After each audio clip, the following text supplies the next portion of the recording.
Donc, on va parler de l'AVC. Je vais expliquer un petit peu plus ce que c'est que l'AVC, les différentes formes d'AVC et les effets de l'AVC sur la communication. Et je vais expliquer un petit peu qu'est-ce que j'entends par communication.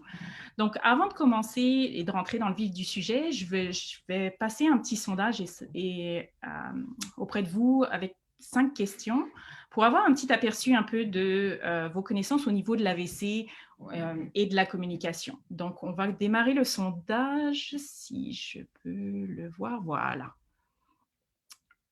Donc, je vais lancer le sondage. Il y a 5 questions. Allez répondre aux 5 questions et puis on va regarder un petit peu les résultats avant de commencer ensemble. Donc, vous devriez pouvoir le voir maintenant. Oui, on le voit. Parfait. Donc, allez répondre aux questions. La première question, c'est juste, est-ce que vous connaissez quelqu'un qui vit avec les effets d'un AVC? Alors, ça peut être quelqu'un dans votre famille, ça peut être des amis, ça peut être un voisin, vraiment au sens large du terme, un collègue. Est-ce que vous savez c'est quoi un AVC? Vous n'êtes pas trop sûr. Donc, allez répondre à ça. Est-ce que vous savez c'est quoi la différence entre parole et langage? Quand on utilise ces termes-là, est-ce que vous pouvez les distinguer? C'est quoi l'aphasie? Et pourquoi est-ce que vous êtes ici ce soir? OK, je vais mettre fin au vote. Je vais partager mes résultats. Vous allez me dire si vous les voyez. Est-ce que vous les voyez? Oui? Parfait. Donc, connaissez-vous quelqu'un qui vit avec les effets d'un AVC? On est rendu à 65% des personnes qui sont là ce soir connaissent quelqu'un qui vit avec les effets d'un AVC. Je suis assez surprise. Je ne m'attendais pas à autant de personnes, mais évidemment, donc c'est plus qu'on le pense. C'est très fréquent. Je vais vous donner quelques chiffres, vous allez avoir une meilleure idée des chiffres au Canada. Savez-vous ce que c'est qu'un AVC? 71%, oui. On a quelques personnes qui ne savent pas ou qui sont incertains, donc c'est parfait, on va pouvoir expliquer ça un petit peu plus. Et peut-être que vous savez de façon générale ce que c'est qu'un AVC sans en connaître vraiment les détails, donc on va en reparler. Savez-vous la différence entre la parole et le langage? On est à 65%, oui. Et puis, on a un 36% ici de non ou incertain. Donc, je vais le réexpliquer brièvement.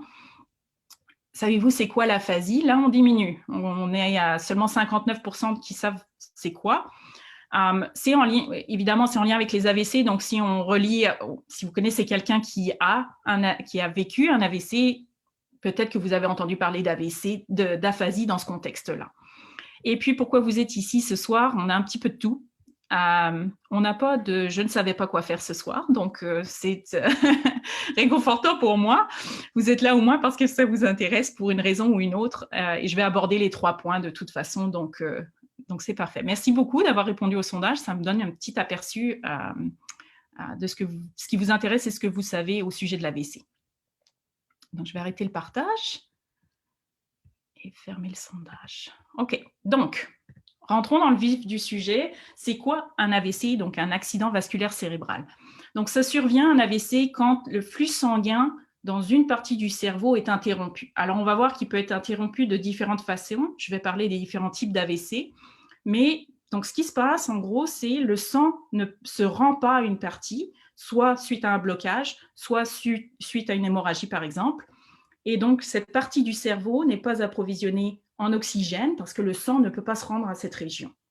Donc, ça va endommager les cellules cérébrales dans cette région, dont font partie les neurones, et ça va avoir des effets importants, évidemment, chez la personne. À plusieurs niveaux, les effets vont dépendre de la partie du cerveau qui est touchée et aussi de la sévérité de l'AVC. Donc, on va en parler un petit peu plus en détail.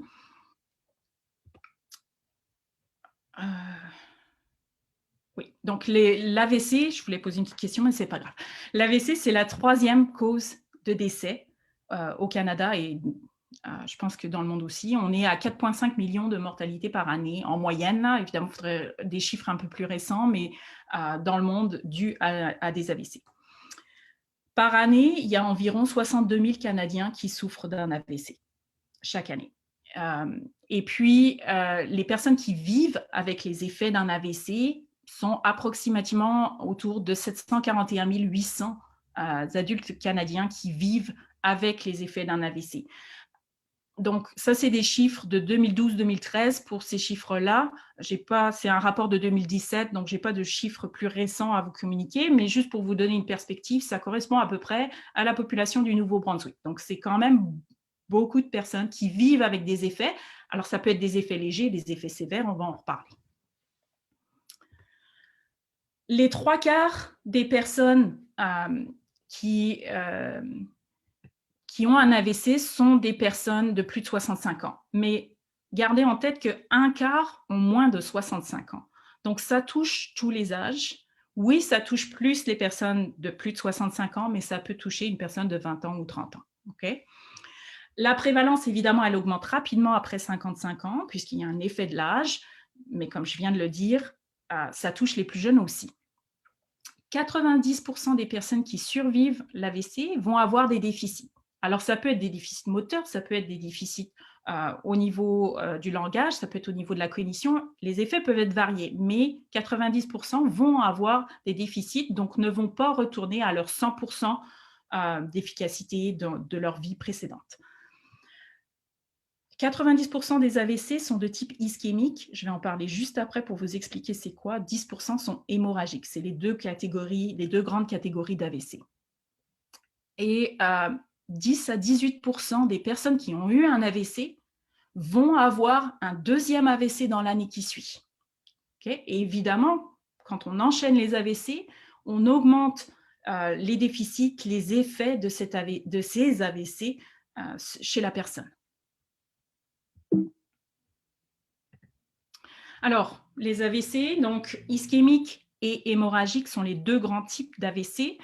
Ischémique, c'est quoi? C'est un AVC qui se fait par blocage. Donc, vous pouvez le voir ici, vous avez une artère et vous pouvez voir une accumulation ici, ce serait des plaques, par exemple, dues au cholestérol, qui s'accumulent progressivement sur les parois de l'artère. Ça réduit la taille de l'artère à l'intérieur et au bout d'un moment, un caillot de sang finit par bloquer l'artère et vous avez un blocage, un bouchon qui empêche le sang d'aller se rendre dans une région spécifique du cerveau. Donc ici, dans cette région-là, le blocage a lieu ici. Toute cette région ne sera pas approvisionnée en sang suite au blocage. Okay? Donc ça, c'est des types ischémiques. Ils sont très souvent progressifs puisque c'est une accumulation qui va progressivement réduire le flux sanguin jusqu'à ce que le blocage ait lieu. Il y a d'autres AVC ischémiques où, par exemple, vous allez avoir un morceau de cette plaque qui va se décoller et puis qui va continuer à voyager dans le flux sanguin, puis il va se rendre dans une artère plus petite et il va la bloquer d'un seul coup. Okay? Donc, dans ce cas-là, ça va causer aussi un AVC par blocage, donc un AVC ischémique, mais ça va être très soudain, okay? Tandis que l'autre est plus progressif au niveau de ses effets. L'AVC hémorragique est soudain. Lui, c'est une rupture du vaisseau sanguin. Pour une raison ou une autre, c'est souvent une faiblesse dans la paroi avec de la pression sanguine qui fait que le vaisseau sanguin, donc l'artère, la paroi va tout simplement se rompre et on a le flux sanguin qui se répand dans la région du cerveau. Donc évidemment, là aussi, il y a un manque d'apport au niveau des structures dans cette région-là et en plus, on a cette hémorragie dans la région. Donc, les AVC hémorragiques, en général, sont plus sévères que les AVC ischémiques. Et ils sont plus difficiles à gérer et à contrôler par la suite aussi. Okay? Donc, les effets sont souvent plus graves au niveau des AVC hémorragiques. On va avoir très souvent présence de coma avec les AVC hémorragiques, alors que c'est beaucoup moins fréquent au niveau des AVC ischémiques. Il y a un troisième type d'AVC que je veux mentionner ici parce que c'est important au niveau de la prévention à connaître, c'est ce qu'on appelle l'accident ischémique transitoire. Donc, ce sont des AVC ischémiques, mais qui sont temporaires. Donc, on les appelle des fois des mini-AVC. Donc, ce sont des AVC temporaires. Ils vont arrêter la circulation par blocage, puisque c'est ischémique. Ils vont arrêter la circulation sanguine dans le cerveau, mais de façon temporaire. Et la circulation va reprendre. Donc, souvent, ça va durer quelques minutes. Ça peut aller jusqu'à 1 heure. Au niveau de la durée, c'est variable. Plus d'1 heure, c'est considéré comme un AVC ischémique complet. Mais en général, quelques minutes à 15 minutes, c'est fréquemment la durée d'un AVC transitoire. Donc ça, c'est comme des drapeaux rouges. La personne qui fait des AVC ischémiques transitoires, c'est un drapeau rouge qu'il faut aller consulter absolument parce que ce qui va venir par la suite, ça va être un AVC complet. Ça va finir par aboutir par un AVC complet. Donc, c'est comme des petits signes. Okay, il est temps que j'aille voir quelqu'un, que j'ai de l'aide pour ne pas vivre un AVC complet. Donc, souvent, avec ces AVC-là, on va avoir des signes et des symptômes légers, Ça peut être un étourdissement, ça peut être des pertes de conscience, mais très brèves, 1 minute, et puis les choses reprennent à la normale. Des troubles de la vue très légers. Donc, ces éléments-là, il ne faut pas les négliger, il faut aller consulter. Au niveau de l'imagerie médicale, c'est à ça que ça va ressembler. Ça, c'est des CT scans. Ici, on a un AVC, donc cette zone beaucoup plus foncée, c'est l'AVC ischémique. Donc ici, toute cette zone, c'est la zone qui a été privée de sang dû au blocage dans une artère. Donc on peut voir que ça a affecté toute cette zone du cerveau qui n'a pas été approvisionnée en sang et donc en oxygène. Et ici, on a dans cette zone plus claire, on a l'AVC hémorragique. Donc là, c'est où il y a eu la rupture et le sang s'est répandu dans cette zone du cerveau. Donc là aussi, ça aura des effets, mais avec les zones qui sont touchées ici. Donc, au niveau de la prévention, puis c'est un message important pour moi ce soir, c'est de faire aussi en même temps de la prévention au niveau des AVC. Ce qu'il faut retenir, c'est l'acronyme VITE. Donc, VITE, c'est pourquoi V, c'est pour visage. Donc, ce qu'il faut regarder, est-ce que le visage de la personne est affaissé? Donc, vous allez avoir très fréquemment, quand la personne va avoir un AVC, un côté, ça peut être côté droit, ça peut être côté gauche, ça dépend du côté où a lieu l'AVC, un côté va s'affaisser. Donc, vous allez avoir la bouche qui a tendance à tomber, qui ne peut plus vraiment bouger, la paupière aussi, l'œil va avoir tendance à ne plus pouvoir réagir, il n'y a plus de mouvement, il n'y a plus d'expression faciale sur un côté du visage, droit ou gauche. I, c'est pour incapacité à lever les 2 bras. Donc, vous pouvez tout simplement demander à la personne, vous voyez que le visage commence à s'affaisser, demandez à la personne, lève tes bras, les 2 bras. Et des fois, ce que vous allez voir, c'est que la personne est capable de lever un bras, mais l'autre ne va pas bouger. Okay? Donc, des fois, c'est les 2 bras, mais c'est souvent un côté. T, c'est pour trouble de la parole. Donc, la personne va avoir des troubles au niveau de la parole, au niveau de la prononciation, de l'articulation. Donc, souvent, elle va marmonner, on va avoir de la difficulté à comprendre, certains sons vont être déformés. Donc, c'est ça que vous allez demander à la personne de parler, puis vous allez voir si elle est capable de parler, et puis si les sons de sa parole sont transformés, sont étranges. Donc, ça aussi, c'est un signe important. Vous pouvez aussi demander de tirer la langue. Vous allez voir qu'au niveau de la langue, il va y avoir des difficultés des fois aussi. Donc là, on a ces 3-là, et le E, c'est pour extrême urgence. Si vous voyez ces signes-là, vous appelez le 911 tout de suite. Okay? Donc, vous retenez vite, et puis vous avez les signes vraiment pour réagir le plus vite possible à l'AVC. Parce que la réaction rapide, c'est l'élément clé au niveau de l'AVC. Si la personne est emmenée aux urgences tout de suite, surtout pour les AVC ischémiques, on va pouvoir aider la personne. Il y a des traitements qui peuvent être à base de médicaments, des fois c'est des injections, mais il va y avoir des traitements médicaux qui vont permettre de minimiser l'impact de l'AVC chez la personne. Donc c'est très important de réagir très très vite. Plus on attend, moins la partie du cerveau est approvisionnée en oxygène, plus les effets vont être dévastateurs puis irrémédiables. Donc, s'il y a une chose à retenir de la présentation, je dirais, c'est retenez cette diapositive-là, cette image-là, c'est au niveau de la prévention, c'est le plus important. Alors, d'autres signes et symptômes qu'on peut voir qui ne sont pas mentionnés dans l'acronyme VITE, ça va être des engourdissements. Ça peut être des engourdissements dans les membres, des fois supérieurs, inférieurs, c'est variable selon les personnes. La vision perturbée, donc il y a des troubles de la vue. Ça peut être une perte complète de la vue sur un œil ou les deux. Des fois, c'est une vue double, donc des perturbations au niveau de la vue. Des troubles d'expression et de compréhension, on a parlé de la parole, mais c'est aussi, la personne peut avoir de la difficulté à vous comprendre, peut avoir de la difficulté à trouver ses mots, donc ça aussi. Des étourdissements, un manque d'équilibre, de coordination, donc il faut s'assurer à aider la personne peut-être à s'asseoir, même si quitte à s'asseoir par terre, mais pas rester debout pour pas qu'elle ne tombe. Des maux de tête soudains, ça c'est fréquemment rapporté, des maux de tête qui peuvent être très très aigus dans une zone vraiment précise au niveau du cerveau, donc ça c'est fréquemment rapporté. Souvent les personnes rapportent des maux de tête qui sont beaucoup plus forts que ce qu'ils ont d'habitude. De la nausée, donc ça arrive souvent, et ça c'est très très fréquent, la nausée avec les AVC hémorragiques. Il pourrait y avoir de la fièvre, évidemment, on ne va pas avoir le temps d'aller chercher son thermomètre et de prendre sa température, mais on pourrait avoir de la fièvre. Et perte de conscience, avec les AVC hémorragiques, c'est quasiment il y a toujours une perte de conscience. Avec les AVC ischémiques, des fois, elle est temporaire, cette perte de conscience. Alors, les facteurs de risque. Donc, il y en a plein. En voici quelques-uns, les plus fréquents au niveau des facteurs de risque. Donc, le surpoids, l'obésité, le manque d'activité qui sont souvent en lien, ces deux éléments-là, ces deux facteurs-là.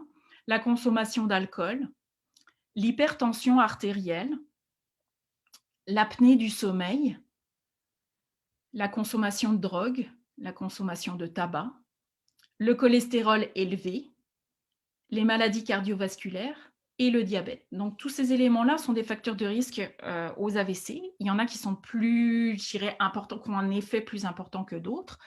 La question que je vais vous poser, puis vous pouvez répondre dans le chat pour ceux qui veulent, c'est qu'est-ce que vous pensez, quel est le facteur de risque le plus grand au niveau des AVC, d'après vous? Est-ce que c'est le surpoids? Est-ce que c'est la consommation d'alcool? Est-ce que c'est l'hypertension, la consommation de tabac? Qu'est-ce que vous pensez qui est le facteur, dans ceux qui sont cités ici, le facteur de risque le plus grand pour les AVC? Et puis, je ne sais pas si je peux voir les réponses. Je veux juste voir un peu qu'est-ce qu'il y a. Alors, je vois le sommeil avec l'apnée du sommeil. Est-ce qu'il y a d'autres suggestions à votre avis? C'est vraiment votre avis ici, le cholestérol, hypertension, tabac. OK, on voit un petit peu de tout. Je vais juste bouger les choses. J'arrive pas à bouger, j'arrive plus à fermer mon chat parce qu'il est coincé derrière quelque chose. OK, donc voilà la réponse. Mais est-ce que vous voyez le chat ou... OK, je vais le fermer. Donc la réponse, c'est l'hypertension. Donc l'hypertension, c'est le facteur de risque le plus important au niveau de l'AVC. Ça ne veut pas dire que les autres sont négligeables, les autres sont importants aussi. J'ai vu le cholestérol, c'est important, le tabac, c'est important, le diabète, etc. Les difficultés cardiaques sont importantes. Tout ça, c'est important. Souvent, il y en a qui ont parlé du sommeil. L'apnée du sommeil est souvent reliée avec des maladies cardiaques aussi. Donc, il y a souvent des liens entre les différents facteurs. Mais l'hypertension, et il y a peu de personnes qui le savent, c'est le facteur de risque le plus important au niveau des AVC. Donc, faites vérifier votre tension régulièrement. Et si vous avez des problèmes d'hypertension, contrôlez-la. Okay? Donc, assurez-vous de la contrôler. Une fois qu'elle est contrôlée, là, c'est bon. Donc, au niveau des mesures préventives, on contrôle notre pression artérielle. Donc, 50% des personnes qui ont de l'hypertension ne le savent pas. D'accord? Donc, c'est important d'aller le faire contrôler et vérifier. C'est facile chez le médecin. Vous pouvez même le contrôler vous-même dans les pharmacies. Pas en ce moment avec Covid, mais quand il n'y avait pas Covid, on pouvait aller vérifier notre tension. Contrôler son cholestérol. Là aussi, prise de sang, de temps en temps, ils disent tous les 5 ans, faire vérifier une prise de sang pour voir notre taux de cholestérol. Activité physique, maintenir de l'activité physique, marcher. On ne parle pas d'être un athlète et de faire du sport tout le temps, mais juste, par exemple, marcher, manger sainement, évidemment, et ne pas fumer. Juste pour vous indiquer, fumer, ça multiplie par 2 les risques de faire un AVC. Donc, si vous fumez, essayez d'arrêter pour diminuer votre risque de faire un AVC.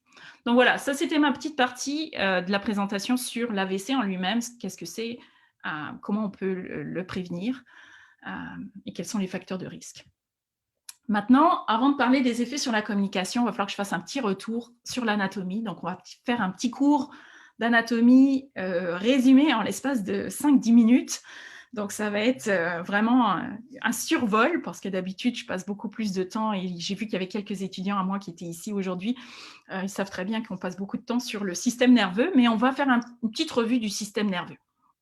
Donc, trois structures majeures ici qu'on veut voir. Donc, le cerveau, qui est cette partie en espèce de jaune-beige ici. Le tronc cérébral, c'est la partie en vert ici. C'est la partie à la base du cerveau qui relie à la moelle épinière. Et puis, on a le cervelet en espèce de rose-rouge ici. Okay? Donc, toutes ces parties-là peuvent être affectées par un AVC et vont avoir un effet sur différentes fonctions importantes. Je ne vais pas revenir vraiment sur le tronc cérébral. mais il y a des fonctions vitales qui se trouvent dans le tronc cérébral, comme par exemple la respiration. Donc, s'il y a un AVC a lieu dans cette région-là, ça peut avoir des conséquences très, très graves pour la personne. Je ne vais pas en reparler parce qu'au niveau de la communication, c'est limité, mais je vais reparler des 2 autres éléments. Alors, si on regarde notre cerveau, 2 hémisphères, hémisphère droit, hémisphère gauche. Chez la plupart des personnes, l'hémisphère gauche est dominant, l'hémisphère droit est non dominant. Que vous soyez droitier ou gaucher, d'accord? Il y a quelques exceptions de personnes pour qui c'est l'inverse, mais c'est plus rare.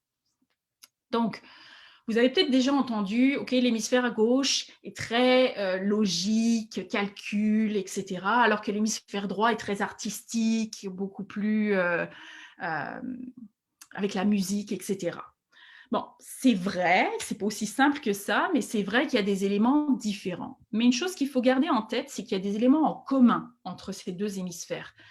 Donc, toute la partie contrôle motrice pour les fonctions motrices, comme bouger mon bras, bouger ma main, ma jambe, etc., c'est contrôlé par chacun des hémisphères. Donc, par exemple, l'hémisphère droit va contrôler mon côté gauche de mon corps. Donc, quand je lève mon bras gauche, c'est mon hémisphère droit qui a lancé cette commande-là à mon bras. Et inversement, l'hémisphère gauche va contrôler toute la partie motrice de mon côté droit du corps. D'accord? Donc, c'est un contrôle opposé au niveau moteur, croisé, si vous voulez. Et puis, toute la partie aussi des sensations. Donc, si un moustique me pique sur mon bras gauche, la sensation d'être piqué va être envoyée à mon hémisphère droit. Okay? Donc, la perception des sensations, là aussi, c'est fait de façon croisée. Donc, ça, c'est commun pour les mêmes choses. Ils ont les mêmes choses au niveau sensation et puis motrice, fonction motrice. Mais il y a des composants qui sont uniques ou particulières à l'hémisphère gauche ou particulières à l'hémisphère droit. Donc, par exemple, dans l'hémisphère gauche, on retrouve des zones du langage et de la parole. On retrouve les zones qui sont reliées au calcul, à la mémoire verbale. Et ça va être plutôt, le côté gauche va être plutôt concentré sur les détails, la logique, etc. Le côté droit va traiter des éléments visuospatial, va traiter des éléments aussi plus musicaux, va traiter des habiletés beaucoup plus pragmatiques et va avoir une vision beaucoup plus globale des choses. Okay? Donc l'hémisphère gauche, il est très aussi dans la planification, le passé, le futur, les projections, etc. L'hémisphère droit est très dans le moment présent des choses. Il est beaucoup moins planificateur, etc. Donc, c'est un peu ces éléments qui sont différents entre les deux. Puis, c'est important parce qu'au niveau de l'AVC, ça va avoir, s'il est à droite ou à gauche, ça aura des effets différents au niveau de la communication.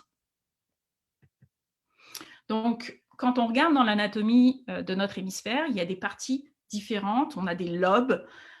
Donc, on a 4 lobes. Il y a un 5e qui est caché dont je ne vais pas parler aujourd'hui. Mais si on revient sur l'anatomie de base, on retrouve le lobe frontal qui est en avant, le lobe temporal qui est sur le côté. Donc, on en a à droite, à gauche, évidemment. Le lobe occipital qui est en arrière. Et le lobe pariétal est sur les côtés et plus au-dessus. Okay? Donc, c'est en gros la division ici du cerveau. Et maintenant, chacun de ces lobes va avoir des fonctions différentes. Donc, quand on regarde, et là, je fais vraiment un survol, évidemment, il y a beaucoup plus de fonctions que celle-ci, mais si on fait un survol, alors là, le cerveau, il est dans le sens, on l'a comme tourné. On est en train de regarder le côté droit ici. Mais le lobe frontal va servir, entre autres, donc je répète, le lobe frontal vers l'avant, va servir, entre autres, à la résolution de problèmes, va traiter au niveau des émotions. Donc, il y a des fonctions importantes au niveau des émotions, du raisonnement. Il va jouer un rôle dans la conversation, mais il y a d'autres lobes qui jouent un rôle aussi là-dedans.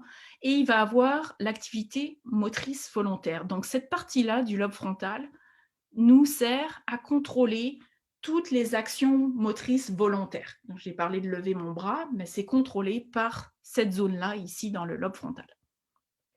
Le lobe temporal, qui est en rose ici, lui, va avoir toute la mémoire à l'intérieur. Donc, on va avoir mémoire visuelle, mémoire verbale. Tout ça, c'est dans le lobe temporal, évidemment, à droite ou à gauche, selon la mémoire verbale est à gauche, mémoire visuelle est plus à droite. Donc, c'est un peu différent, mais la mémoire est dans le lobe temporal. L'audition, tout ce qui est les composantes de l'audition se trouvent dans le lobe temporal. Le langage et la compréhension, incluant la compréhension du langage, sont dans le lobe temporal. Et différents aspects du comportement sont aussi dans le lobe temporal. Donc ça, là aussi, si un AVC a lieu ici, ça aura des conséquences sur ces éléments-là. Lobe pariétal, on va retrouver toutes les sensations qui sont détectées au niveau du lobe pariétal, toute la composante spatio-corporelle au niveau du lobe pariétal. La différence droite-gauche, c'est dans le lobe pariétal. Donc, on a beaucoup d'éléments ici aussi dans le lobe pariétal. Lobe occipital, c'est tout ce qui est en rapport avec la vue, donc la vision. Donc, on va voir que pour la lecture, oui, le lobe pariétal joue un rôle, mais le lobe occipital aussi joue un rôle. Et on va voir que le lobe temporal joue un rôle pour la lecture. Donc, la lecture, c'est un élément vraiment très complexe qui fait rentrer en jeu plusieurs lobes. Mais ici, la vision est importante. On verra la perception des couleurs, etc. Tout ça se fait dans le lobe occipital. Donc, vous pouvez voir un peu les divisions. Donc, si un AVC a lieu dans une région, ça risque d'affecter différents éléments ici, de cette région. Rappel rapide aussi de certains noms. Peut-être que vous avez déjà vu ça, peut-être pas, peut-être que c'est nouveau. Je ne veux pas passer trop de temps, mais c'est des termes qu'on peut voir. Vous avez peut-être déjà entendu parler de l'aire de Broca. Donc, l'aire de Broca, c'est une zone dans le lobe frontal ici. Elle est représentée en violette. C'est une petite zone qui joue un rôle important dans la parole, donc dans les sons qu'on va produire, dans la production des sons. Donc, ce que cette zone va faire, en fait, c'est qu'elle va envoyer des commandes au cortex moteur primaire, donc à la partie dont on parlait pour les commandes, pour les fonctions motrices. Donc, l'aire de Broca va envoyer des commandes à cette zone ici pour dire, OK, par exemple, je veux produire le son T. Donc, il va falloir que tu bouges la langue de telle façon pour aller faire un T. Je veux produire le son K. Bon, il va falloir que tu mettes ta langue un peu plus en arrière, que tu ailles la faire rencontrer le palais en arrière, etc. Donc, toutes ces commandes pour produire les sons de la parole vont passer entre l'aire de Broca et le cortex moteur primaire. Donc, on peut imaginer que si un AVC a lieu quelque part au niveau de l'aire de Broca ou au niveau du cortex moteur primaire, ou entre les deux, les connexions entre les deux, ça pourra avoir un effet dans notre parole.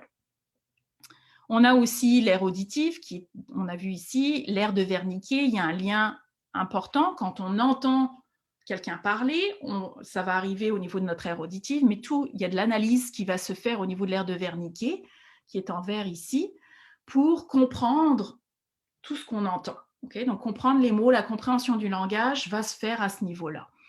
La vision, donc dans le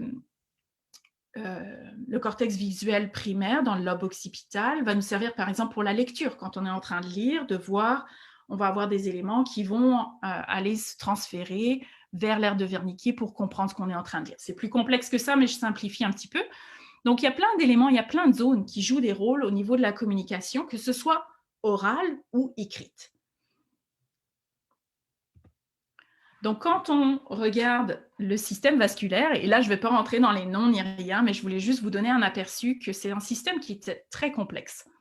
Et là, j'ai seulement les artères principales, d'accord? On n'est pas dans les toutes petites artères, on a vraiment les artères principales ici pour toute la partie supérieure au niveau du système nerveux. Donc, on a toutes ces artères-là qui viennent apporter le sang oxygéné dans notre cerveau. Donc, ici, vous le voyez de côté. Ici, vous voyez la partie en dessous, si vous voulez, du cerveau. D'accord? Vous pouvez voir la complexité. Donc, vous imaginez bien que s'il y a un blocage qui se fait ici, là, ça va engendrer un arrêt de l'apport sanguin dans une grande zone du cerveau. Si le blocage se fait dans une plus petite artère, la zone sera plus petite. D'accord? Donc, on peut voir ici la complexité des choses au niveau de l'AVC, si on prend un AVC ischémique avec un blocage, en fonction de où ça va avoir lieu. Si c'est cette artère-là, ce sera peut-être plus le lobe occipital qui va être touché. Si c'est ici, ce sera peut-être plus temporal. Ici, on va peut-être plus vers le pariétal. Donc, en fonction de où le blocage a lieu, on va avoir un effet différent. Est-ce que ça va jusqu'ici? C'est beau. Alors, qu'est-ce qui se passe? Donc, on a vu que ça affecte le côté opposé. Donc, si l'AVC a lieu du côté droit, c'est plutôt le côté gauche qui va avoir un effet et inversement. Ça, c'est pour la partie sensation et la partie motrice. Mais on a vu qu'au niveau, par exemple, de la communication, le langage et la parole sont plus du côté gauche du cerveau. Donc, si l'AVC a lieu du côté gauche, ça va affecter plus le langage et la parole. Mais s'il a lieu du côté droit, ça va affecter aussi d'autres fonctions, puis je vais en reparler après. Donc, ça va varier en fonction de l'endroit où a lieu l'AVC. La sévérité, donc si ça touche une grosse artère, ça va être une grosse région. Si ça touche une petite artère, c'est peut-être plus petit. Donc, ça va varier. Et puis, la durée de la lésion. Si on n'a pas réagi assez vite et puis que ça fait longtemps, si on a gardé, des fois, certaines personnes vont rester 24 heures, 48 heures avant de faire quelque chose.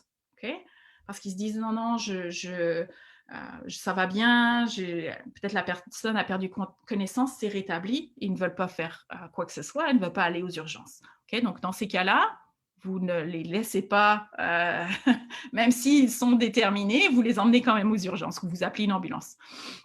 Donc, la durée de la lésion est importante. Ça peut affecter le physique, je ne vais pas en parler aujourd'hui, mais évidemment, les physiothérapeutes, les ergothérapeutes vont travailler sur l'aspect moteur des choses. Il y a très, très souvent un impact moteur. Et ça va affecter les fonctions cognitives. Donc, dans les fonctions cognitives, je vais en reparler, mais dans les fonctions cognitives, on retrouve la mémoire, par exemple. On va retrouver, par exemple, l'attention. On va retrouver d'autres fonctions comme la résolution de problèmes, etc. Je vais en parler tout à l'heure.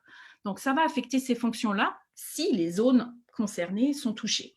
Et puis, ça risque d'affecter la communication, et puis on va voir comment. Alors, la communication, c'est quoi? Parce que la communication, c'est très, très large. Donc, dans la communication, on retrouve le langage, on retrouve la parole. Pour communiquer, il faut la voix, il faut entendre, donc il faut l'audition.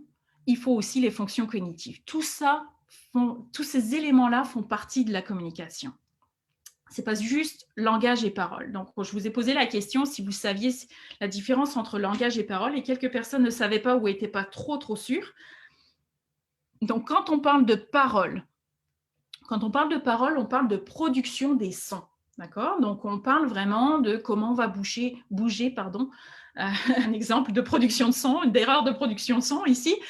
Comment on va bouger le palais, la langue, les dents, les lèvres, comment tout vont s'organiser pour produire les sons. Donc, si vous faites, j'ai cité tout à l'heure, si vous faites un T, le son T, vous avez votre langue, par exemple, qui vient plus, si vous l'essayez, vu que les micros sont fermés, vous pouvez l'essayer à la maison, qui vient plus taper contre les dents en avant. Si vous faites un K, le K, votre langue va plus en arrière dans le palais, va pas aller en avant, va aller taper, si vous voulez, en quelque sorte, en arrière de votre palais. Donc, tout ça, c'est dans la parole, pour la production des sons. Le langage, lui, concerne les mots, les phrases, le discours en tant que tel, le vocabulaire avec le sens du vocabulaire, le choix des mots. Et puis, on va inclure aussi dans le langage la syntaxe, la grammaire, etc. D'accord? Donc, tous ces éléments-là correspondent au langage. D'accord? Et puis, dans le langage, on a le langage oral. Je vais surtout parler du langage oral aujourd'hui, mais on a aussi le langage écrit. Donc, la lecture et l'écriture sont une forme de langage. Les fonctions cognitives, c'est tous ces éléments, j'ai mentionné attention, la mémoire, les fonctions exécutives. Dans les fonctions exécutives, on retrouve la résolution de problèmes, la planification, la flexibilité cognitive. Je cherche mes éléments, j'en parlerai un petit peu plus tard de toute façon. Donc, on retrouve d'autres éléments au niveau des fonctions cognitives aussi qui sont importantes pour la communication. Si vous n'avez pas du tout d'attention, vous n'êtes pas capable de soutenir une conversation, par exemple. Donc, il faut ces éléments-là aussi pour la communication. Donc, les fonctions cognitives sont importantes. L'audition, évidemment. Et puis, la voix, je l'ai mentionné. Donc, on va retrouver les plis vocaux, évidemment, au niveau du larynx, avec les poumons qui ont des fonctions importantes au niveau de la voix. Donc, tout ça fait partie de la communication. Donc, je vais parler particulièrement de parole et langage et un tout petit peu de fonctions cognitives aujourd'hui parce que sinon, il me faudrait, je ne sais pas combien de temps pour pouvoir parler de tout, mais je vais parler de ces éléments-là et de comment les AVC affectent ces éléments. Alors, donc, les effets au niveau de la communication, on va retrouver des troubles au niveau de la parole. Donc, on vient de mentionner la parole, c'est plus au niveau de la production des sons. Donc, quand on a un trouble de la parole, on pourrait avoir ce qu'on appelle une dysarthrie. Alors, la dysarthrie, ce sont les muscles de la parole qui vont être affaiblis ou paralysés, ou alors une combinaison des deux, certains muscles affaiblis, certains paralysés. Donc, et ça va produire des sons qui sont déformés ou qui ne sont pas ceux qu'on voulait produire à cause de ces faiblesses ou de ces paralysies musculaires. Donc, les personnes qui ont eu un AVC vont avoir, il y a 40% des personnes qui ont eu un AVC qui vont souffrir de dysarthrie. Alors, vous pouvez voir ici, je ne vais pas rentrer dans le détail de cette figure, mais il y a plein d'éléments. On a le voile du palais qui rentre en jeu, donc cette partie ici, la langue, les lèvres, la mandibule, donc qui est la mâchoire inférieure, le larynx qui est cette partie dans le cou ici qui bouge aussi. Donc, tous ces éléments-là rentrent en jeu dans la parole, d'accord? Donc, s'il y a un problème musculaire au niveau des lèvres, au niveau des joues, parce que pour bouger, on a des muscles ici qui nous permettent de bouger la mâchoire et de bouger les lèvres. Donc, tous ces éléments-là, la langue, évidemment, la langue est un muscle. Donc, s'il y a une faiblesse d'un côté ou des deux côtés, là, on va avoir des troubles de parole. Donc, tout ça va former ce qu'on appelle des dysarthries. Donc, on va regarder un petit extrait. Je ne vais pas faire écouter tout le vidéo parce que je vais manquer de temps, mais on va écouter une dame, je pense, qui souffre d'une forme. Alors, il existe plusieurs formes de dysarthrie. Je ne rentre pas dans le détail. Mais donc, cette dame-là, je ne pense pas que ce soit suite à un AVC, mais ça va vous donner un bon exemple de à quoi ça peut ressembler une dysarthrie ou un type de dysarthrie. Bonjour madame. Bonjour monsieur. Monsieur Chester, c'est une émotion. Alors qu'est-ce qui vous gêne là? Je suis gênée dans mon élocution qui est dense et puis on me comprend, disons, mais ça me gêne tout de même. Et elle est dense. Je parlais peut-être normalement, mais j'avais une très très bonne élocution. Voilà. Donc, je vais l'arrêter ici là, parce que je vais manquer de temps. Mais vous pouvez voir que cette dame, justement, au niveau de son articulation, a beaucoup de difficultés. Donc là, ce serait un exemple typique de dysarthrie. Alors, qu'est-ce qu'on peut faire pour aider? Donc, je vais fonctionner comme ça, je vais vous présenter le trouble, comment on pourrait aider une personne qui a une dysarthrie. Évidemment, il y a de la thérapie qui va être mise avec des orthophonistes qui peuvent aider au niveau de la dysarthrie. Mais nous, en tant que conjoint, par exemple, ou quelqu'un, membre de la famille ou un ami, qu'est-ce qu'on peut faire? Réduire les distractions et les bruits de fond au moment de communiquer, parce que vous pouvez voir que c'est difficile de la comprendre quand il y a trop de bruit. Donc, on réduit les bruits, on coupe la télé. Quand on est en train de parler avec la personne, pas d'autres bruits pour pouvoir bien comprendre. Surveiller attentivement la personne quand elle parle. Donc, regarder la personne, parce que vous allez des fois avoir des mouvements qui vont vous aider ou des expressions ou des gestes. Donc, vraiment avoir votre attention sur la personne. Et demander à la personne de répéter seulement la partie du message que vous ne comprenez pas. D'accord? Donc, si la personne a dit une phrase, vous avez compris une partie, demandez de répéter la partie que vous ne comprenez pas. N'allez pas prétendre que vous comprenez tout ce que la personne dit non plus. OK? Et si nécessaire, demandez d'écrire, si c'est possible. Demandez d'écrire le message, ça peut aider à communiquer. Donc, avoir un petit carnet, un petit cahier à côté de soi, ça aide. Poser des questions des fois par oui ou non, des questions courtes pour aider à la communication, ça va aider aussi. Donc, tout ça, c'est des éléments qui peuvent aider à mieux communiquer. Je dirais que la partie écrite, quand c'est possible, ça aide beaucoup. Au niveau de la dysarthrie, s'il y a seulement une dysarthrie, la personne est bien capable de comprendre et de communiquer. C'est juste que c'est la production des sons qui est un problème. Okay? Trouble de la parole encore, on peut retrouver une apraxie verbale. Environ 10 personnes, des personnes qui ont eu un AVC vont souffrir d'apraxie verbale. L'apraxie verbale ici, c'est un trouble de parole, mais c'est un problème de coordination des muscles. Donc, les muscles ne sont pas paralysés, ils ne sont pas affaiblis, c'est juste un problème c'est un problème de coordination. Donc, la personne a beaucoup de difficultés pour faire, je ne sais pas, le mot table, par exemple, de faire t, a, b, l.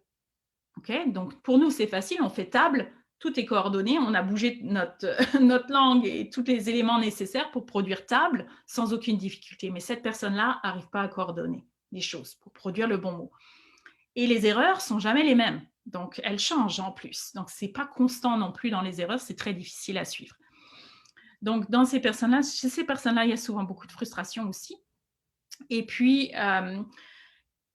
l'autre élément qu'on va voir beaucoup, c'est ce qu'on appelle du tâtonnement. La personne va vouloir commencer à parler, puis va chercher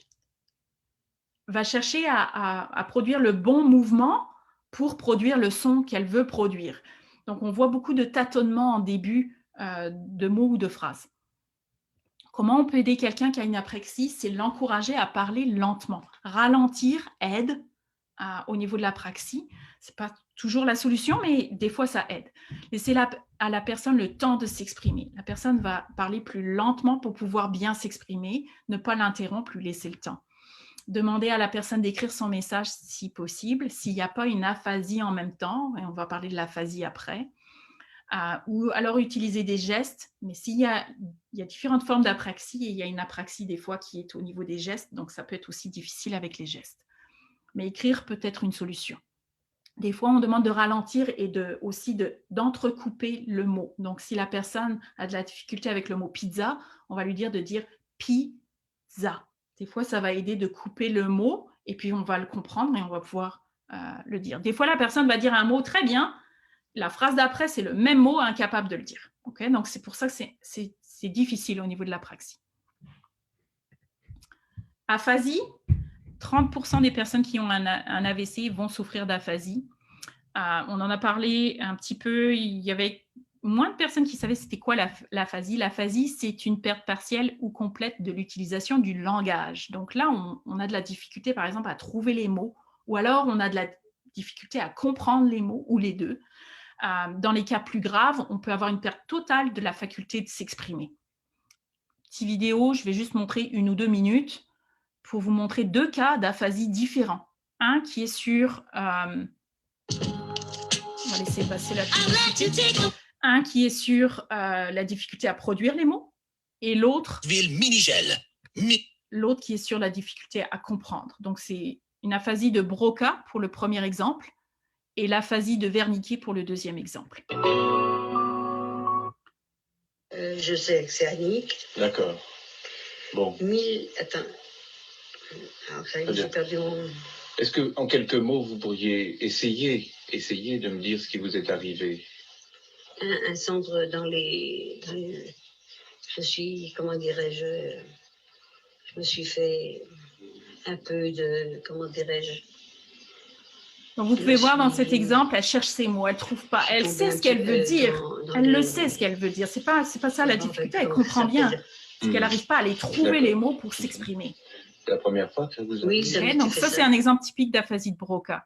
Et puis, je vais vous montrer un exemple, un monsieur qui a l'aphasie de Wernicke, où là, sa difficulté est dans la compréhension. Et du coup, comme il y a des grosses difficultés de compréhension, ça s'exprime aussi dans l'expression, dans les deux. Lisa. Quel est votre âge? Je suis mon chef de âge. Oui. Comment vous appelez-vous? Quel est votre nom? J'ai un esprit d'essor. Donc, vous pouvez voir qu'il n'est pas capable de répondre à aucune question. J'ai des étés abrudissants. Ce sont des pozos que j'avais avec l'ancien que j'ai aspiré le démontage. Donc, je vais l'arrêter ici, mais vous pouvez voir ici dans cet exemple que c'est beaucoup plus fluide, mais que ça ne fait pas de sens. Okay, donc, il y a un problème de compréhension et de choix des mots ici. Donc, au niveau de l'aphasie, c'est vraiment dans les mots. La difficulté qu'on retrouve dans l'aphasie, c'est la récupération des mots. C'est ce qu'on appelle l'anomie, quand on n'est pas capable de trouver les bons mots. On va trouver des paraphasies qui sont des erreurs de langage. Donc, par exemple, la personne veut dire chat, mais va dire chien. Ou alors, on a des paraphasies où c'est les sons qui sont inversés. Donc, par exemple, la personne veut dire champignon, mais va dire champion à la place de champignon, parce qu'elle va faire des erreurs de son. Donc, il y a plusieurs types de paraphasie qui peuvent être présentes où on inverse des sons, des syllabes ou alors des mots complets. On peut avoir des circonlocutions où là, les gens ne trouvent pas le mot. Alors, ce qu'ils vont faire, c'est qu'ils vont dire, tu sais, cette chose qu'on mange dans un arbre, parce qu'il veut aller vers pomme, par exemple. Okay? Donc, on va trouver des éléments comme ça, où des fois, ça va être très, très évasif. C'est des circonlocutions qui n'ont pas de sens. Dans le sens, oui, c'est une chose que tu trouves dans un truc. Donc là, ça ne peut pas vous aider, d'accord? Donc, on retrouve tout ce type d'erreurs-là. Il y en a d'autres, il y en a plein d'autres, mais c'est ce qu'on peut retrouver dans les cas d'aphasie. Puis j'essaie d'aller plus vite parce que là, je prends trop de temps. Deux éléments dont je ne vais pas parler aujourd'hui, mais c'est les troubles de la lecture, qu'on appelle l'alexie, et les troubles de l'écriture, qui est la graphie. Donc ça, c'est très, très fréquent suite à des AVC, surtout du côté gauche. Donc, qu'est-ce qu'on peut faire pour aider une personne qui a l'aphasie? Réduire, éliminer les bruits de fond. Vous pouvez voir que ça, c'est commun avec les trois difficultés. Capter l'attention de la personne avant de commencer à lui parler, vous assurer que la personne vous regarde et vous écoute et vous porte attention. Conserver un langage simple, mais adapté à un adulte. On n'est pas en train de parler à un enfant, d'accord? C'est pas quelqu'un qui n'est pas intelligent, c'est quelqu'un qui a un trouble du langage. Okay? Donc, on garde un langage simple pour qu'il puisse comprendre, mais on n'infantilise pas notre langage. On utilise des phrases courtes, des phrases simples, parce qu'on ne met pas de plein de subordonnés, etc., là, de compléments d'objets indirects, etc. Ça devient trop complexe. Des phrases courtes et simples. C'est difficile des fois avec les francophones. C'est un élément plus difficile. On parle lentement, clairement.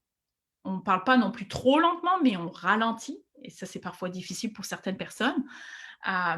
Notre voix habituelle, comme je disais, on lui laisse le temps de s'exprimer. On n'interrompt pas la personne, ça lui prend plus de temps. On garde un stylo, du papier à portée de main. Des fois, d'écrire des mots-clés, ça aide beaucoup.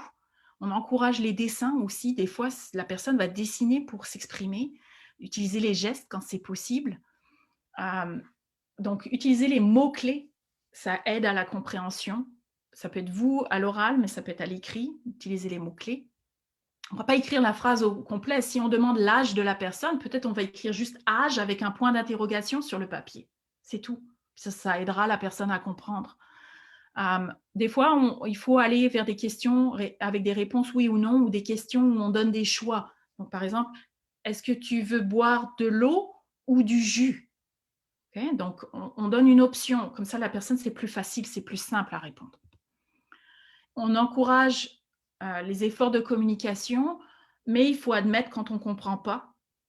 On n'oblige pas la personne à essayer de parler parfaitement. On est tous fatigués des fois de se faire corriger.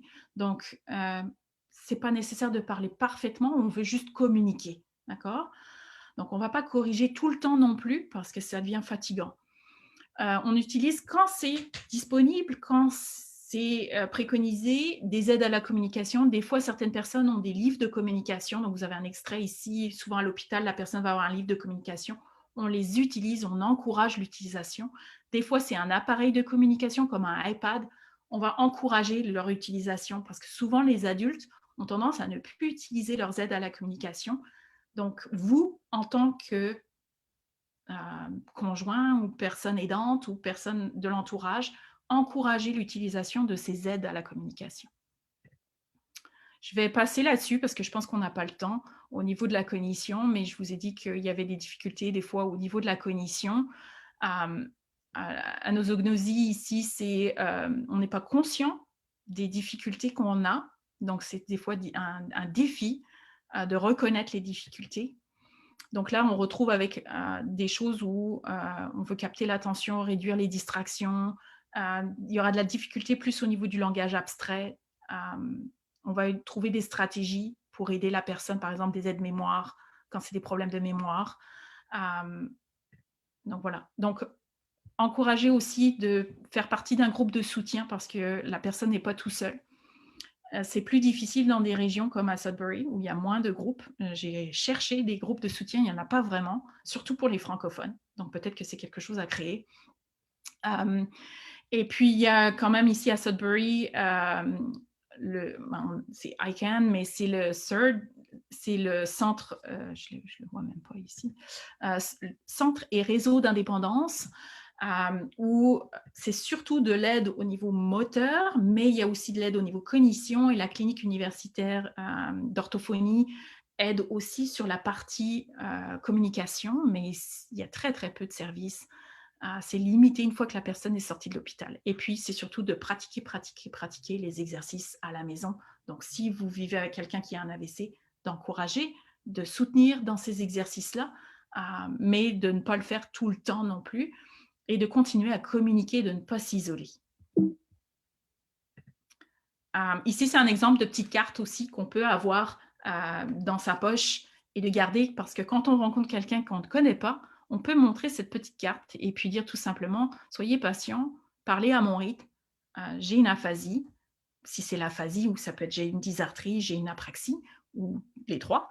Et puis au dos de la carte, on peut préciser « J'ai de la difficulté à comprendre, à maîtriser les chiffres, à trouver les mots, à prononcer », et on peut l'individualiser. Donc, on peut préciser les difficultés pour que les personnes comprennent sans que ce soit difficile de l'expliquer. Donc, on a cette petite carte, on le fait souvent avec les clients en orthophonie, on leur donne une petite carte comme ça adaptée à leurs difficultés qu'ils peuvent présenter. On peut en faire une en français, une en anglais dans un contexte bilingue comme le nôtre. Et voilà, merci. Et puis, je tiens juste à souligner que ça tombe très bien que je fais cette présentation au mois de juin, puisque le mois de juin est le mois de la sensibilisation à l'aphasie. Bon, voilà, merci beaucoup. Je m'excuse, j'ai parlé beaucoup. Merci, Sophie. Même si je suis orthophoniste moi-même, la grande partie de ma carrière a été passée à travailler avec des enfants. Donc, chaque fois que j'ai l'occasion de parler à quelqu'un qui a des expertises au niveau de des communications qu'on a perdues versus tenter de maximiser le potentiel quand les enfants sont jeunes, ça me fait toujours vraiment très, très, très plaisir. Je vais regarder un petit peu dans la section réservée au clavardage, voir s'il y a des commentaires. Mais si vous voulez jaser avec Sophie, vous pouvez activer la fonction de lever la main à partir du bouton réaction au bas de votre écran, je pense au bas de votre écran. Puis autrement, je peux poser certaines questions qui ont été posées. Donc, il y a quelqu'un qui demande, est-ce qu'il y a une prépondérance d'AVC d'un côté ou de l'autre du cerveau? Je dirais, je ne suis pas au courant d'une prépondérance d'un côté ou de l'autre, parce que dans mon expérience, j'ai rencontré les deux. On est plus souvent au courant d'un AVC du côté gauche. Pourquoi on connaît plus cela? Parce que ça affecte plus la communication. Donc, on l'entend, on le voit, les difficultés beaucoup plus facilement. Quand un AVC arrive du côté droit, la personne est capable de communiquer. C'est beaucoup plus subtil, les difficultés. Souvent, c'est plus au niveau de la cognition. Donc, c'est des personnes qui ont des problèmes d'attention, ou alors ils ont des problèmes à vous regarder quand vous leur parlez, ou les tours de parole, ou alors des problèmes à comprendre un peu plus les blagues, des éléments comme ça. Donc, c'est plus subtil de le voir. Donc, on s'en rend moins compte. Mais au niveau des statistiques en tant que telles, je n'ai pas les données. Donc, je ne pense pas que ce soit plus fréquent d'un côté ou de l'autre, mais il faudrait vérifier. Mm-hmm. Est-ce que c'est possible de souffrir d'aphasie sans avoir fait d'AVC? Oui, les démences. La démence peut entraîner une aphasie. Il y a aussi ce qu'on appelle l'aphasie primaire progressive, qui est une forme de démence où c'est l'aphasie qui domine. Donc oui, la démence. La maladie de Parkinson peut mener dans certains cas à une forme d'aphasie avec la démence. Une tumeur peut entraîner une aphasie aussi. Donc oui, c'est possible. C'est peut-être moins, on en parle peut-être moins, mais avec les démences, maintenant, on en parle plus, je dirais, donc oui. Quand j'étais étudiante en 98, on avait eu un cas, une étudiante avec qui on étudiait, faisait du bénévolat, puis elle avait eu un cas d'un enfant qui était atteint d'un syndrome assez rare qu'on appelait le syndrome Landau-Kleffner. La façon qu'on le décrivait, c'était un petit peu comme l'aphasie chez les enfants, parce que cet enfant-là, jusqu'au moment où il a perdu l'habileté de parler, puis j'ignore si c'était progressif ou si c'était très, très soudain, mais il avait vraiment développé typiquement, qui veut dire qu'il avait développé, on dit qu'à 7 ans, les enfants sont, mis à part le vocabulaire puis une certaine maturité au niveau du langage qui s'installe, ce sont de jeunes adultes. Ils peuvent d'habitude faire des phrases, on les comprend, ils arrivent à comprendre nos messages. Donc, on le décrivait comme une aphasie qui s'était installée chez un enfant. Donc, sans AVC, mais il y avait peut-être d'autres causes neurologiques, mais oui, ça. c'est quand même, c'est très mystérieux toute cette question. Mhm. Il y a quelqu'un qui aimerait t'entendre parler de, puis ça, on en parlait longtemps, la récupération ou la récupération spontanée. Qu'est-ce que tu en dis? Donc, oui, ça, on peut en parler longtemps. Puis, il y a encore de la recherche à ce niveau-là. On ne connaît pas tout sur la récupération. C'est assez complexe. Donc, oui, il y a une partie de récupération et chaque personne, ça va être différent. Donc, c'est vraiment, vraiment, on ne peut pas prédire la récupération qui va avoir lieu. Au tout début, les premiers jours sont une phase vraiment importante dans la récupération. Donc, c'est une phase où on ne va pas faire beaucoup de thérapie, on va laisser la personne beaucoup se reposer pour que le cerveau lui-même soit capable de récupérer. Donc, il y a toute une phase ici de récupération, cicatrisation, régénération. Les neurones, on ne peut pas produire des... en tout cas, je ne veux pas rentrer dans les détails, mais certains, disons, si une partie des neurones est abîmée, il y en a qui peuvent se réparer, mais il faut que certains éléments soient encore présents, etc. Donc, il y a toute une partie de récupération qui peut se faire. Et puis ensuite, il y a une partie qui est comme une redirection de certaines voies au niveau des neurones qui permet de comme faire un contour pour que les fonctions puissent se rétablir. C'est comme un apprentissage d'une nouvelle façon de faire, en fait. Donc, cette partie-là, c'est de la récupération aussi qui peut se faire avec la thérapie et c'est là-dessus qu'on travaille aussi. Donc, il y a différents éléments à la récupération. Si on ne faisait pas du tout de thérapie, il y aurait quand même une récupération, c'est sûr. Il y a quand même, entre le moment de l'AVC et puis 6 mois après, il y a une récupération qui se fait par le cerveau lui-même, mais sans thérapie, il n'y a pas un retour à 100%. De toute façon, même avec thérapie, le retour à 100% est extrêmement rare. Je sais pas si ça répond à la question, là, mais... Oui, écoute, c'est clair pour moi, mais j'arrive, moi, d'une perspective où quand j'étais en maîtrise, on nous disait que la période de récupération spontanée, elle ne dépassait jamais 3 mois. Puis, assez rapidement, une fois que j'ai commencé à travailler, on avait contredit ça. On avait dit c'est faux de dire qu'il y a une date, un échéancier, une date limite. Ça dépend de la stimulation, ça dépend de la motivation, ça dépend de plein de facteurs. Puis, il y avait aussi à cette époque-là la théorie d'une espèce de dispositif d'acquisition du langage, une place dans le siège du cerveau qu'on pourrait, de source sûre, identifier comme étant la place responsable de cette production-là. Puis, bien qu'on ne soit pas arrivé à la trouver, on s'entend pour dire qu'il y a tellement une interaction de différents facteurs et, comme tu viens de le mentionner, d'autres structures qui peuvent se développer pour compenser une certaine lacune. Oui. C'est très difficile de dire exactement, tu sais, si tu as un AVC à cet endroit-là, tu vas avoir tel type de séquelles ou bien, tu sais, tant mieux pour toi, cette partie-là a été épargnée, tu n'auras pas tel disons, effet secondaire. Donc, c'est vraiment très mystérieux. Puis, on ne cesse jamais d'apprendre. Même dans les dernières années, on a quand même... Puis au niveau des progrès, et là, ce n'est pas de la récupération spontanée. Quand on fait de la thérapie, évidemment, on est en train d'influencer puis d'aider à récupérer. Évidemment, l'intensité de la thérapie, la fréquence, etc. vont jouer un rôle aussi. Mais des fois, 1 an, 2 ans après l'AVC, la personne récupère encore. Donc la récupération, en quelque sorte, ne s'arrête jamais. J'avais un monsieur avec lequel je travaillais ça faisait quand même plus d'1 an qu'il avait eu son AVC. Il récupérait encore, on travaillait encore certains éléments. Il était très fonctionnel. On avait des conversations, mais c'était des points beaucoup plus subtils qu'il voulait récupérer. Donc, on travaillait sur ces éléments-là de conversation, de débat, de discussion et d'écriture, parce qu'il voulait travailler l'écriture. Donc, il y avait tous ces éléments-là qu'on travaillait. Il n'était pas encore rendu à 100%, mais donc 1 an, 2 ans après, des fois, on est encore en train de faire de la thérapie pour aider cette récupération, qui n'est plus, comme je disais, de la récupération spontanée, mais la récupération, elle est, je dirais, comme on ne récupère pas à 100%, c'est illimité, là. Bien sûr. Puis ça me rappelle un livre que j'avais lu qui s'intitulait My Stroke of Insight.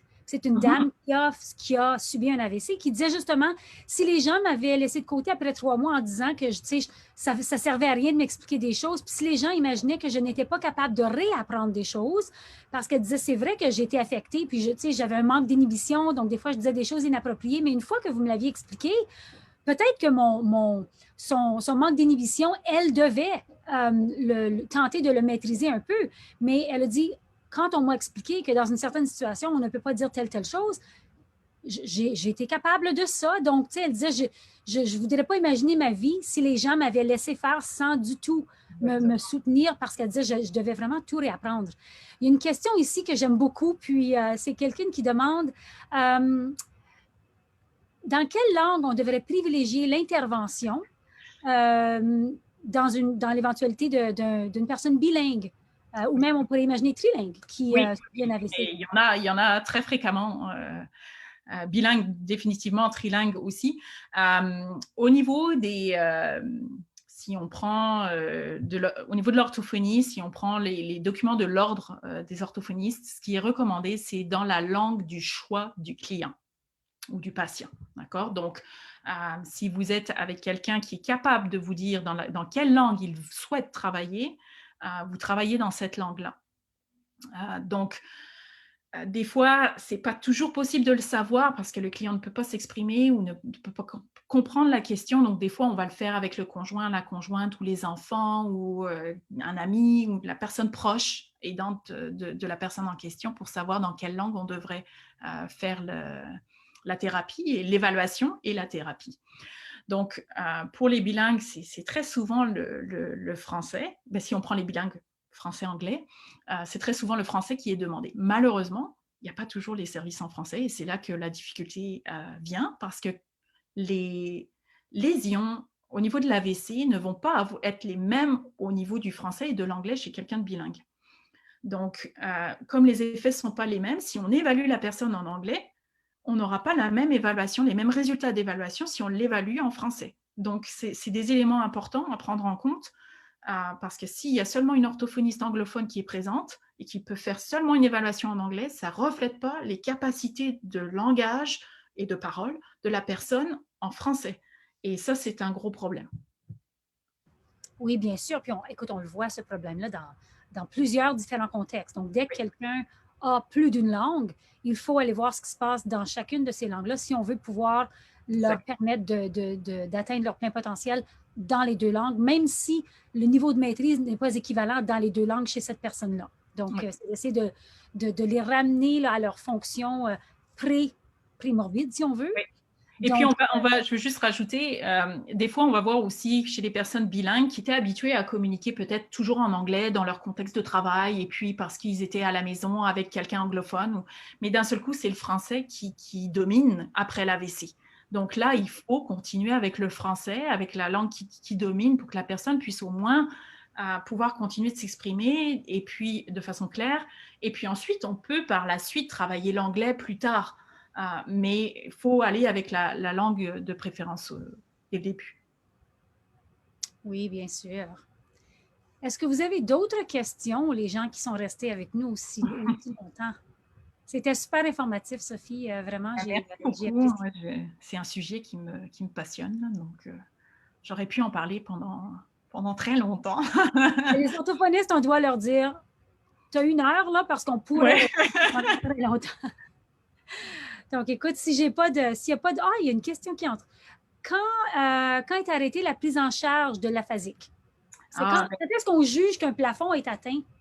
Ben là, ce qui se passe aussi, c'est qu'il faut voir, ça va être en fonction aussi des services qui sont disponibles. Donc, si on regarde en Ontario, si on regarde à Sudbury, par exemple, quelqu'un qui fait un AVC, qui se retrouve à l'hôpital, va avoir ses services donc, à l'hôpital, déjà. On va commencer par ça. L'unité de soins intensifs, ensuite va aller à l'unité de réadaptation, donc va être là. Une fois que la personne sort, l'aphasie est encore là, elle n'est pas partie, hein, ce n'est pas au bout de quelques semaines, ça peut être plus ou moins long selon les personnes. Quand la personne est jugée étant fonctionnelle ou autonome, et ça me décourage un petit peu parce que souvent c'est seulement la motricité physique qui est prise en compte pour ces éléments-là, donc vous êtes capable de vous laver, vous habiller, manger, vous déplacer, vous pouvez rentrer chez vous. Vous n'êtes plus capable de communiquer, mais vous pouvez quand même appeler le 911, c'est suffisant. Donc là, moi, je trouve ça un peu dommage. Déjà, la personne devrait rester plus longtemps en réadaptation. Mais après ça, la personne a le droit à quelques services. Je sais comment on appelle ça en français, le outpatient clinic. Je n'ai pas le terme de la... je dirais des services de traitement de jour. Oui, mais il y a une clinique qui est associée à l'hôpital. Et puis ensuite, il y a les services, c'est quoi maintenant le nouveau nom, Airlis. Oui. Airlis. Donc, il y a ces services-là qui vont être à domicile pendant un certain temps. Mais là aussi, c'est limité. Je ne sais plus, est-ce que c'est 16 semaines, 8 semaines? Je ne peux pas le dire. Ça dépend des personnes, ça dépend des cas. C'est au cas par cas. Et ensuite, il n'y a plus rien. Oui. Donc après, c'est aux frais de la personne. Donc, si vous avez une bonne assurance et que vous pouvez vous permettre de vous faire rembourser des frais pour une orthophoniste, tant mieux pour vous. Mais si vous ne l'avez pas, si vous êtes un retraité qui a une petite retraite, qui n'a pas les moyens, ben, il n'y a plus rien. Et je trouve ça lamentable. Parce que j'ai mentionné le ICANN, le Centre Réseau Indépendance, quelque chose comme ça. Eux n'ont pas de service d'orthophonie. Il y a une association avec la clinique d'orthophonie, mais ce n'est pas constant, ce n'est pas tout le temps. Donc, vous êtes livré à vous-même, malheureusement. Et je trouve ça lamentable.